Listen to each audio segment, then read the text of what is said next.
Magandang umaga mga kapogi. Naglalaba tayo ngayon mga kapogi sa gate namin ng asawa ko sa akin. Kasi wala pa tayong trabaho mga kapogi dito. Ano pa ako nag-practice pa ako ng drive at wala pa akong lisensya mga kapogi. Mag-ano pa to. Lalaba muna tayo. So yung asawa ko doon naghahatid ng kanyang alaga pasok sa playgroup ng public playgroup. Kaya nga tayo tulungan natin yung asawa natin para ano naman siya, masaya naman sa na mayroong tumutulong sa kanya sa gawain.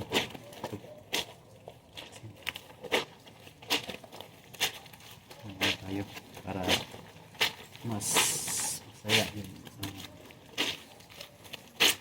Sino man yung gustong palaba dyan, PM lang kayo mga kapugi. Ganda ito. Alam pa tayo ano talaga gawin natin. Kasi madami ito, kayang kaya yan.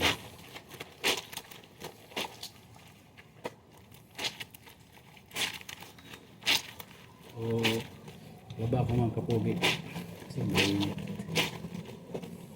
Pero sabi ng balita mga kapogi na narinig ko kanina, meron daw bagyo na papasok na sa ating area of responsibility sa Pilipinas mga kapogi.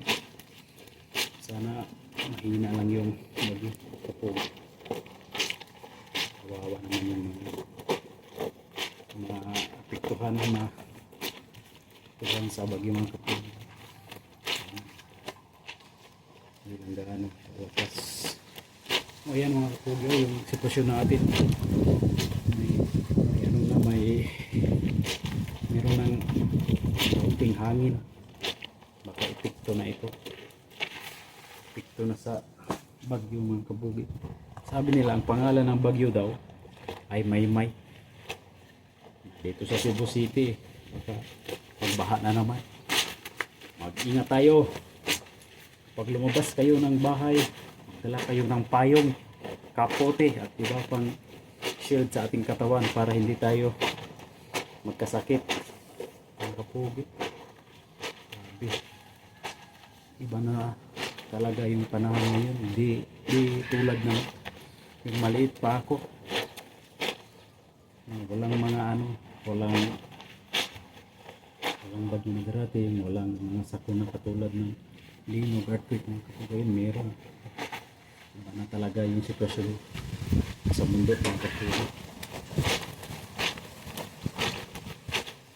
Ano man tayo, magdasal lang tayo sa ating Panginoon. Siya yung pinaka powerful na para tulungan tayo sa anumang yun talaga ang mga kapogi. Daming labahan. Wow. Kaya yan ni kapogi ni basta manalik na. Thank you kayo sa panonood. Bye bye. Salamat sa panonood.